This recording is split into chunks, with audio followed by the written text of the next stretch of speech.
Resolução da prova de seleção à Escola Técnica Estadual de Portão. Iremos ver nesse vídeo a continuação da resolução com as questões de 11 a 20 de matemática. Então, vamos começar. Questão número 11. O encosto da última poltrona de um ônibus, quando totalmente reclinado, forma um ângulo de 30 graus com a parede do ônibus, assim como está na figura abaixo. O ângulo A na figura mostra o maior valor que o encosto pode reclinar. E ele quer saber da gente qual é o valor de A. Pessoal, vamos olhar aqui a figura, tá? Então, aqui eu tenho o encosto da poltrona, né? E aqui eu tenho, tá? Nesse ponto aqui, o ângulo que ele forma com a parede do ônibus, tá bom? Agora, observe o seguinte, eu vou traçar aqui embaixo uma reta, tá bom? Vou fechar aqui. Com isso, gente, eu tenho aqui um triângulo retângulo, tá vendo só? Se eu fosse prolongar até aqui também, né? Eu aqui tenho que esse ângulo também é reto, tá? Igual de baixo, porque eles são paralelos.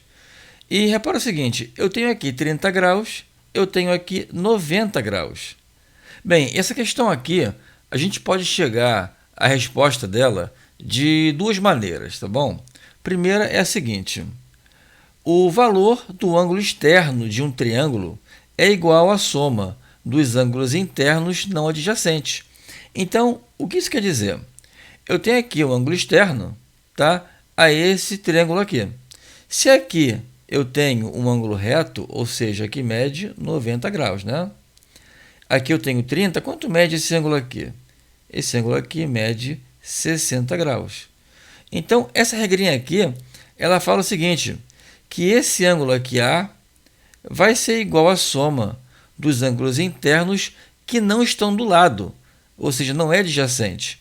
Então, quais são esses ângulos? Vai ser o 30 e o 90. Então, esse mais esse aqui vai ser igual ao meu A, tá bom? Que dá para a gente como resposta 120. Ou, isso aqui é uma maneira de fazer, né? A outra maneira é a seguinte, eu achei que aqui, o ângulo aqui mede 60 graus, tá bom? Então, quanto mede o A? O A mais 60 tem que ser igual a quanto? 180. 180, então, tem que ser o A mais 60. Se então eu jogo 60 para o lado de cá com sinal negativo, você vai ter também o A igual a 120 graus. Tá? De uma maneira ou de outra, você chega ao resultado. Tá bom? Vamos seguir agora para a nossa próxima questão. Questão número 12. A expressão x² menos a² é equivalente a... Pessoal, a questão ela está pedindo que a gente encontre qual expressão dessas que está aqui é equivalente a x² menos a². Então, vamos pegar uma por uma. Repara o seguinte, se eu for desenvolver isso aqui, tá? Eu não vou encontrar menos 2ax. Tá? Isso aqui é uma coisa óbvia, né? Eu tenho aqui uma potência, tá? X elevado ao quadrado menos a elevado ao quadrado. Isso aqui nunca vai ser igual a menos 2ax. Então, a opção A, apenas por uma simples observação, ela está descartada, tá? Ela não é resposta para a nossa questão. Agora vamos para a opção B. Tá? A opção B, a gente tem x menos a². Isso aqui é o quê, gente? Isso aqui é um produto notável que se chama quadrado de uma diferença. E como que isso é resolvido? Vamos botar aqui embaixo. Quando nós temos o quadrado de uma diferença de dois números, a gente vai resolver da seguinte maneira. Vamos pegar o primeiro termo, vamos elevar ao quadrado, vamos colocar um menos aqui, né? Porque vai ser menos duas vezes o produto do primeiro termo pelo segundo, tá? Eu tenho aqui posso colocar 2ax ou 2xa, tanto faz, tá? E menos, quer dizer, mais, né? O segundo termo ao quadrado. Então, isso aqui, a diferença, né? Melhor dizendo, o quadrado de uma diferença vai ter esse formato aqui. E a gente pode observar que não é igual a esse que está aqui em cima. Então, a letra B também não é a minha resposta. Vamos agora ver a letra C. A letra C, ela vem a ser o quadrado de uma soma. Como que a gente resolve? É muito parecido com o da diferença, né? Então, aqui, eu vou pegar o primeiro termo, eu vou elevar ao quadrado, vou somar com 2 vezes o produto do primeiro termo pelo segundo, eu tenho aqui esse produto, e vou somar com o segundo termo ao quadrado. Então, eu vou ter esse formato que está aqui na tela. Reparem que também não é igual a esse que está aqui. Então, a letra C também não é a minha resposta. Vamos ver a letra D agora. Letra D, gente, eu tenho aqui o produto de uma soma por uma diferença.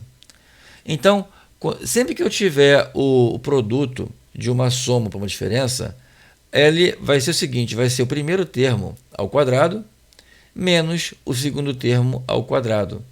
Observe que isso aqui bate com a minha expressão aqui de cima. Então, eu tenho, como opção correta, a letra D. Tá legal? Essa questão aqui serviu mais para a gente poder revisar essa parte de produto notável e fatoração. Tá legal?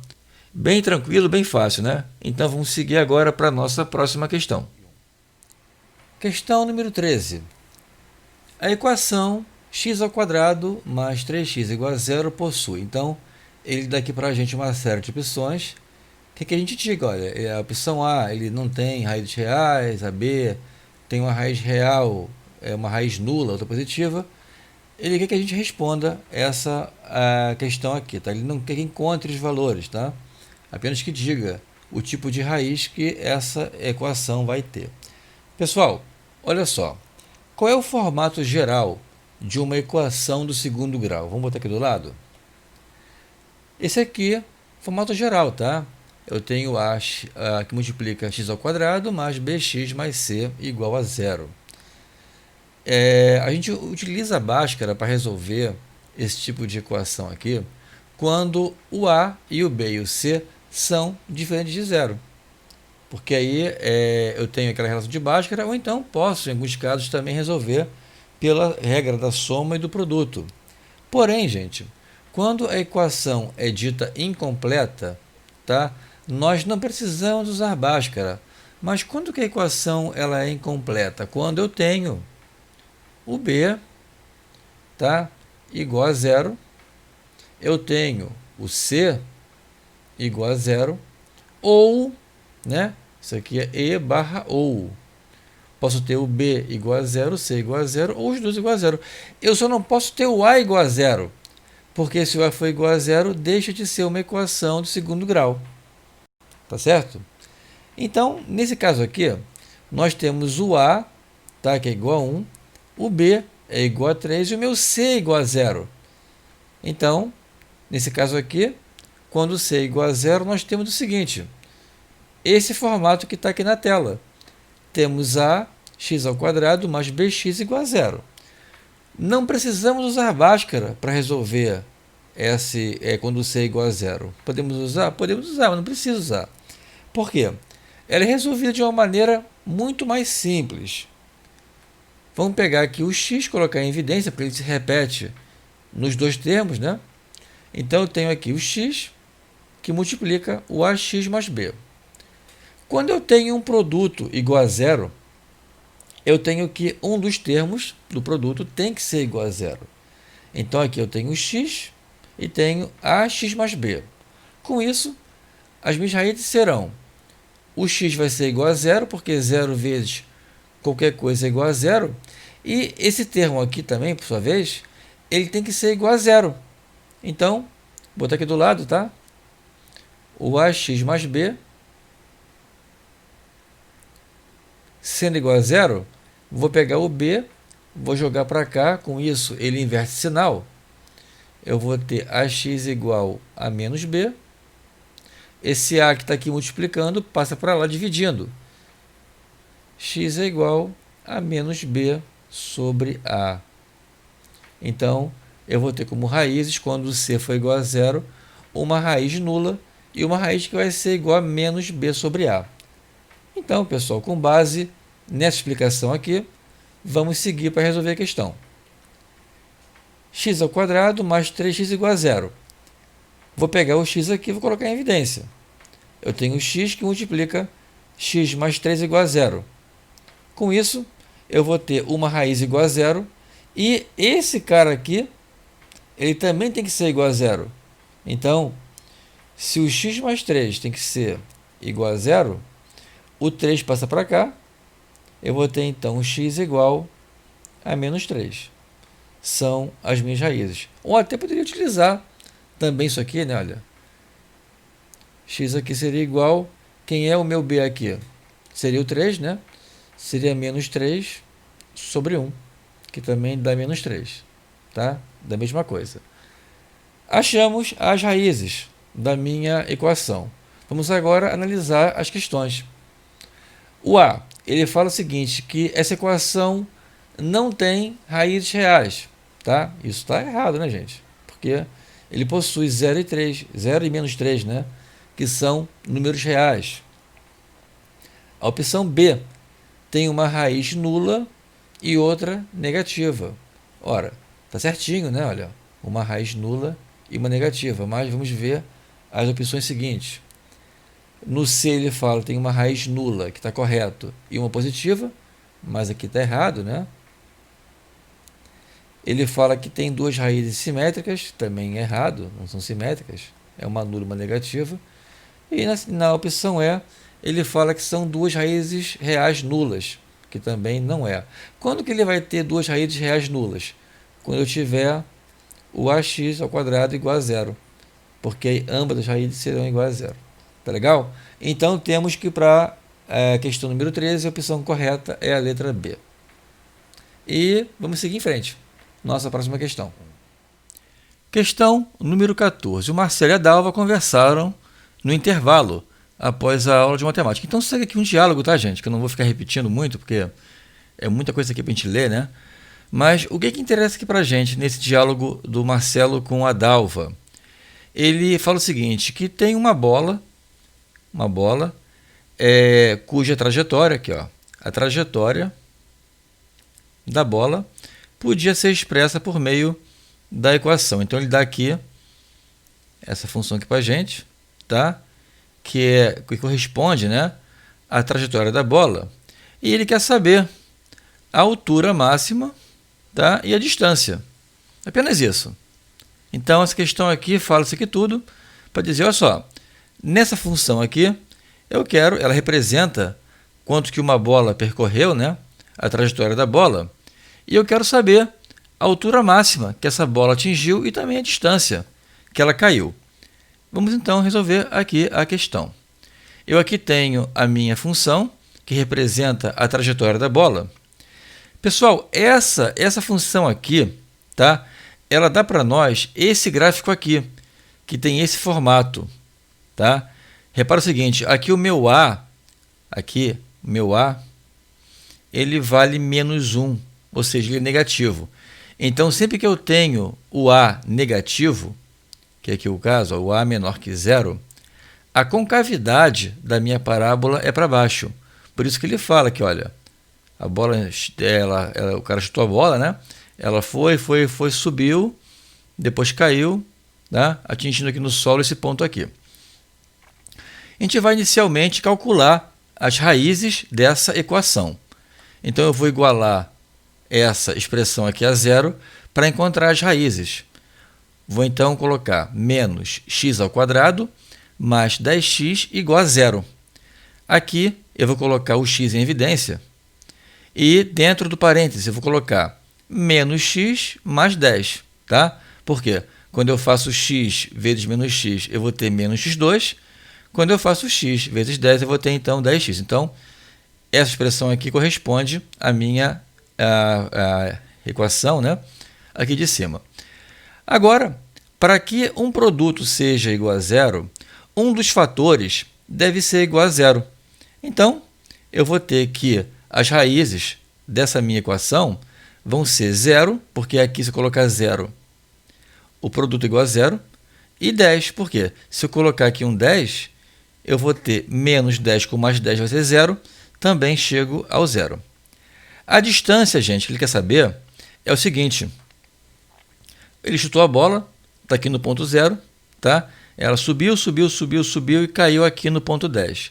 Então a distância vai ser o módulo da diferença das raízes. Eu tenho aqui uma raiz, que é 0, tenho uma raiz aqui em 10. Tá? Então eu vou fazer 0 menos 10, isso aqui iria dar um número negativo, né? Por isso que eu falo módulo. Se eu fizesse 10 menos 0, estava tranquilo. Mas como eu posso fazer a primeira raiz pela segunda ou a segunda pela primeira, ao colocar o módulo, eu sempre vou ter um número positivo. Então a distância aqui é dada pelo módulo, tá? Da diferença das raízes. Aqui encontramos que a distância, né, desse ponto aqui, onde ele chutou, até o ponto onde caiu a bola, vale 10. Eu agora quero calcular a altura. Tá? Pessoal, a altura ela pode ser calculada de duas maneiras. Tá?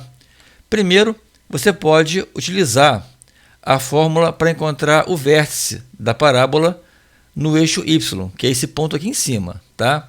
Ele quer saber o ponto mais alto, né, que ele atinge.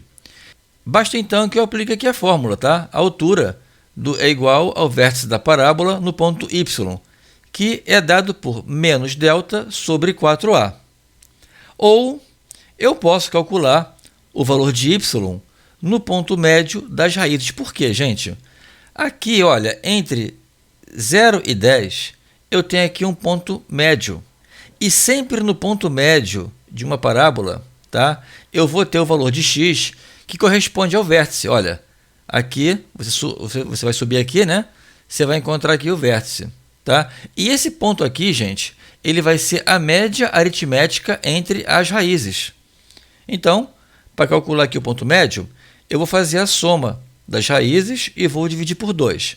Eu tenho aqui as raízes são 0 e 10, né? Então, 0 mais 10 é 10, por 2 é igual a 5. Posso jogar o 5, então, na minha equação, que está aqui em cima. Eu vou ter menos 5 ao quadrado mais 10 que multiplica 5. Isso aqui vai dar menos 25 mais 50, que é igual a 25, que é a altura máxima que chega a minha bola. Também posso encontrar através do vértice, tá? Tanto faz. Se você aplicar aqui a fórmula do vértice, você também encontra 25. Vamos agora analisar aqui as opções que ele dá para a gente. Tá? Então ele pergunta, e você, saberia dizer quais foram a altura máxima e a distância encontrada? Você chega aqui, como ele encontrou aqui 25 para a altura e 10 para a distância, a opção da letra D. Agora, observe o seguinte, para efeito de prova, quando você encontra um valor, ele aqui pede dois valores, ele está pedindo a distância e a altura. Quando você encontra um dos valores e vê que ele não se repete na outra opção, você então já pode matar a questão. Olha só, a distância. Para a distância, tá? Eu encontrei 10. A única opção que eu tenho 10 é aqui, é no D. Por quê? Aqui eu tenho 25, 20, 15, 5. Então, a única que eu tenho 10 é essa aqui. Então, ao encontrar essa opção, eu já poderia ter acabado aqui a questão. Tá bom? Isso é apenas um macete para você ficar atento, que faz com que você ganhe tempo na hora da prova. Agora, tem que ter realmente certeza que você fez a conta direitinho, para você poder fazer aqui usando esse artifício. Tá legal? Vamos então seguir em frente. Questão número 15. O motorista fez um percurso em 5 dias, viajando 6 horas por dia, com a velocidade média de 70 km por hora. Ele quer saber o seguinte, se ele quiser repetir o percurso, ou seja, ele vai percorrer, gente, a mesma distância, tá? Ele está repetindo o percurso. Em 4 dias, viajando 7 horas por dia, qual terá que ser a sua velocidade média? A gente vai resolver isso aqui inicialmente por uma regra de 3 composta. Então, vamos colocar aqui na tela os dados, tá? Que a gente tem da questão. Aqui a gente tem uma tabela onde eu tenho quanto que ele teve de velocidade média. No primeiro caso, né? Ele usou, no primeiro caso, 5 dias, tá? Andando 6 horas por dia. Com isso, ele conseguiu fazer o trajeto com uma velocidade média de 70 km por hora. Agora, ele vai repetir o mesmo percurso, a mesma distância, tá? Só que dessa vez ele tem 4 dias, tá? Com 7 horas por dia. tá bom? É isso que a questão fala para a gente. Então, vamos aqui analisar. Esse tipo de questão de regra de três composta tem um macete para a gente fazer, que é a seguinte. A gente vai pegar aqui a grandeza, velocidade, que é onde ele quer que a gente calcule, né, o que ele vai utilizar, e vamos colocar uma setinha aqui para efeito de orientação, tá? Para que a gente depois compare com as demais grandezas. Então, coloquei aqui para cima, podia ser para baixo também, não importa. O importante é que é a relação dessa setinha com as demais, para que a gente então possa montar a nossa regra de 3. Eu agora vou comparar, pessoal, a grandeza velocidade com a grandeza dias, tá? Então, repara o seguinte, nesse primeiro percurso aqui, ele andando durante 5 dias, tá? Ele fez a média de velocidade, né, de 70 km por hora. Como você tem que pensar isso aqui? Se ele agora está utilizando menos tempo, ou seja, são 4 dias agora, ele vai ter que andar mais rápido ou mais devagar? Entenderam que situação? Tá? Com menos tempo, tá? Com menos tempo de dias, ele vai ter que andar com uma velocidade maior ou menor? Maior, né? Por quê? Porque ele tem menos tempo disponível para fazer o mesmo percurso. Então, a grandeza dias, aqui em relação à velocidade, ela vai ter uma setinha contrária, porque ela é inversamente proporcional. Agora vamos pegar a velocidade e comparar com horas por dia. Nessa primeira viagem, ele andando 6 horas por dia, ele imprimiu um ritmo de 70 km por hora, tá? Com 6 horas por dia. Só que agora, gente, ele tem um pouco mais de horas por dia, ele tem 7 horas por dia, tá? Se ele tem 7 horas por dia, tá? Ele vai ter uma velocidade maior ou menor, ou seja, ele tem tempo sobrando, né? Ele tem 1 hora a mais sobrando. Se com 6 horas ele andava 70, se ele tem 1 hora a mais sobrando, ele pode se dar o luxo de andar um pouco mais devagar, não pode? Então, ela também é inversamente proporcional. Então, temos aqui que a velocidade, tá? A grandeza e velocidade comparada com dias e horas por dia, tá? Elas são inversamente proporcionais. Então, vamos com base nisso montar a nossa proporção aqui. Como eu faço isso? Eu pego a minha grandeza, que eu quero encontrar o x, e vou colocar aqui como primeira fração. Eu vou igualar, tá, a cada fração aqui, sendo que as que forem diretamente proporcionais, ou seja, tiverem a mesma orientação, eu não mexo nessa ordem. Se elas forem com a setinha no sentido diferente, eu então inverto. Então, vamos ver aqui o caso do dia, né? O dia, eu tenho a setinha para baixo e aqui a velocidade a setinha para cima. Então, eles são inversamente proporcionais.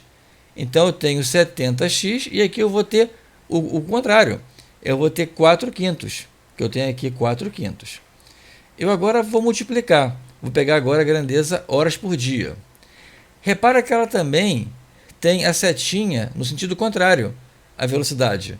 Então, eu também vou inverter. Vou então fazer o produto e inverto isso aqui por 7/6. Pessoal, agora é só fazer conta, tá? Então, aqui em cima, eu vou repetir aqui a primeira fração, né? O 70 sobre x vai ser igual, aqui em cima eu tenho 28, aqui embaixo tenho 30, fazendo aqui agora produto cruzado, né? Eu vou ter em cima 30 vezes 70 sobre 28, meu x é igual a 75. Agora, a gente já achou que a resposta da questão, né? Agora, vamos pensar agora de uma outra forma de fazer isso aqui, porque tem gente que tem mais dificuldade em montar esse tipo de tabela, mas vamos agora entender, tá? De uma outra maneira como a gente pode também resolver essa questão aqui. Pessoal, No primeiro percurso, tá? Veja bem, ele dispôs de um total de 5 dias, tá? Andando 6 horas por dia. Então, qual foi o número de horas que ele gastou viajando? Ele gastou 30 horas de viagem, tá?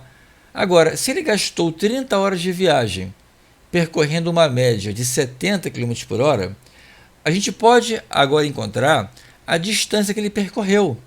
Por quê? A gente sabe que espaço, isso é da física, né?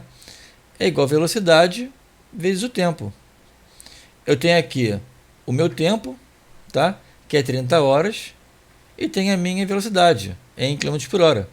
É só fazer o produto. Ele então percorreu, no primeiro caso, 2.100 km, tá? Ele agora vai estar repetindo o mesmo percurso. Só que dessa vez, ou seja, eu vou ter o mesmo espaço, tá? De 2.100 km. Só que dessa vez, gente, ele possui menos tempo, tá? Menos tempo, por quê? Ele vai estar andando durante 4 dias, 7 horas por dia. Então ele vai dispor de 28 horas para fazer o mesmo trajeto. Entenderam? Então, se ele tem menos tempo, tá? Ele vai ter que andar um pouco mais rápido. Repara só, se eu tenho aqui um espaço constante, tá? Que aqui é o mesmo percurso, né? Igual, 2.100 km. Se eu diminuo o tempo, eu tenho que aumentar a velocidade para manter o mesmo valor. Então, se ele tem que percorrer 2.100 km em 28 horas, qual será a sua velocidade? Eu vou dividir. Velocidade é igual ao espaço sobre tempo. 2.100 por 28 vai dar 75 km por hora, que dá para a gente a opção da letra C. Tá bom? Essa questão aqui a gente não pode resolver tanto por uma regra de 3 composta, que é o primeiro caso que a gente viu aqui, ou através de um raciocínio físico aritmético, que também resolve a questão da mesma maneira. Então fiquem à vontade para, na hora da prova, utilizar aquela forma que para vocês for mais tranquilo. Tá bom? Vamos seguir em frente.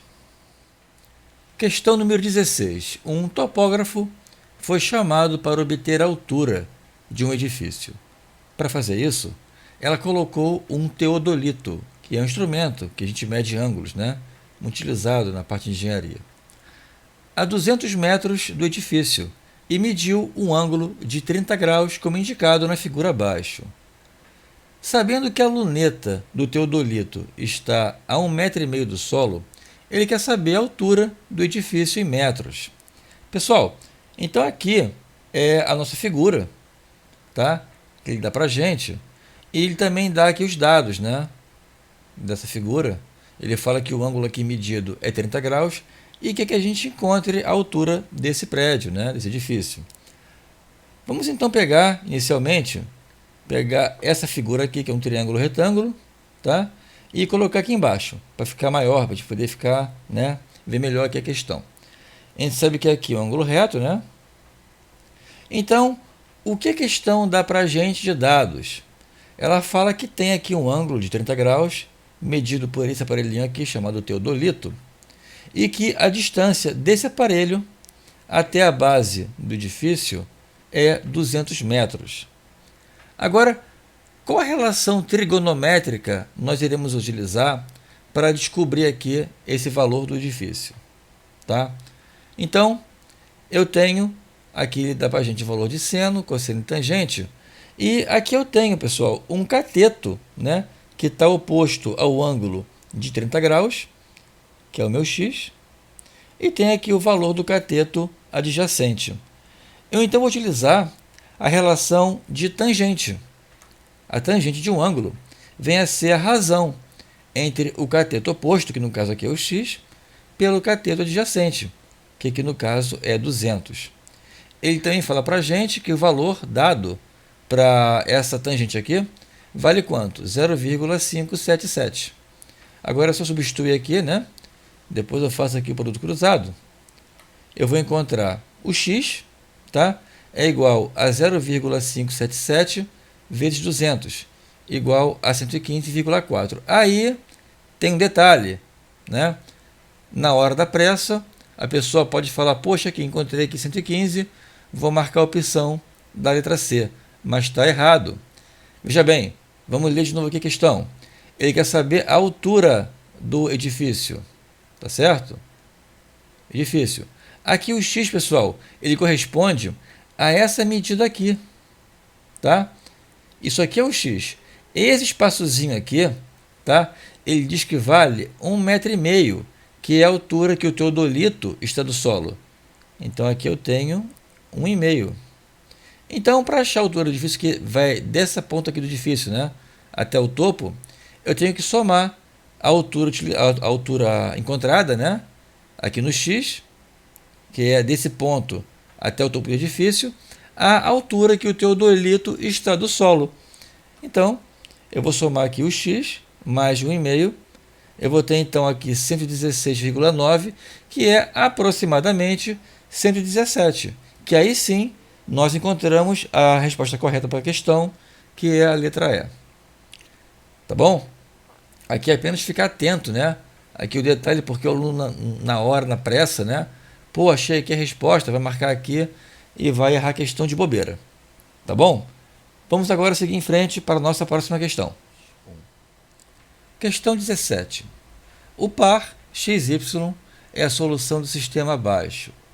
Ele então pede que a gente calcule o valor da soma de x com y. Pessoal, sisteminha bem tranquilo, né? Vamos então resolver aqui na tela.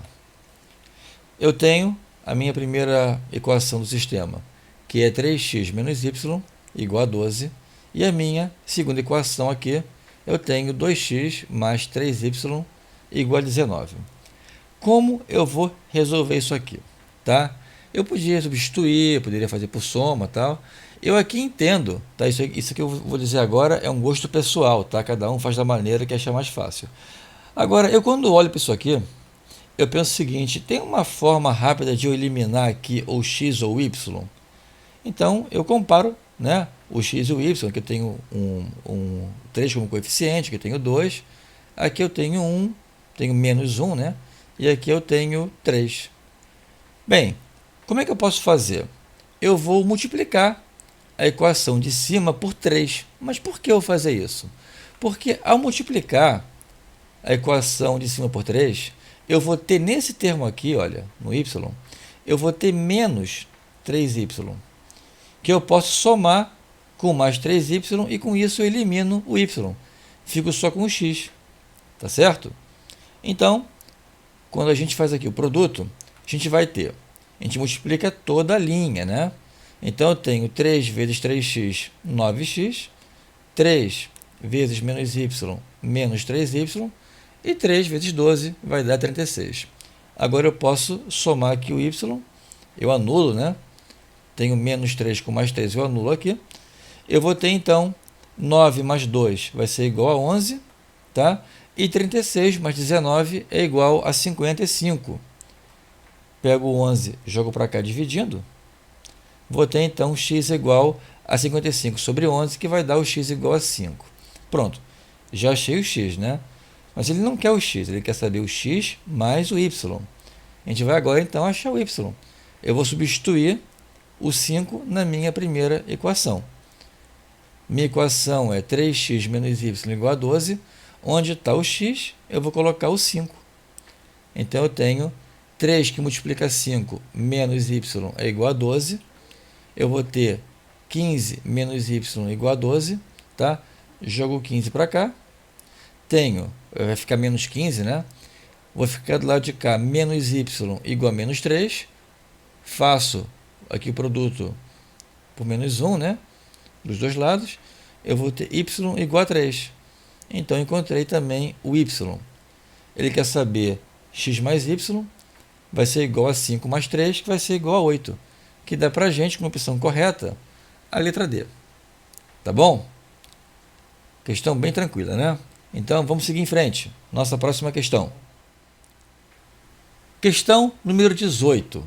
Pessoal, na prova está assim mesmo, tá? Está sendo A mais 4, e ele fala que é o valor numérico dessa expressão algébrica aí do lado. Porém, gente, deve ter tido um erro na hora de digitar essa questão. Aqui, não é A mais 4 o valor numérico. O valor numérico é A igual a 4. Tá? Porque senão não tem como resolver aqui essa expressão. Tá certo? Então aqui você apenas fica atento. Aqui é A igual a 4. Talvez na hora da prova, na sala lá do concurso, do exame, né? Eles devem ter feito aqui essa retificação. Tá bom? Agora sim, agora a gente pode resolver aqui a questão, né? Do lado com A igual a 4. Vamos agora substituir. Pegar aqui primeiro a expressão, botar ela aqui embaixo, e aonde está o A, eu vou colocar o 4, tá? 3 vezes A é 3 vezes 4, menos 17 aqui. Aqui eu tenho A ao quadrado, vai me dar o 4 ao quadrado mais 9, menos 4 ao quadrado mais 1. Aqui em cima eu vou ter 12. Aqui embaixo eu vou ter 16 mais 9, menos 17 sobre 16 mais 1. Aqui eu tenho 12 sobre raiz de 25, menos 17, tá?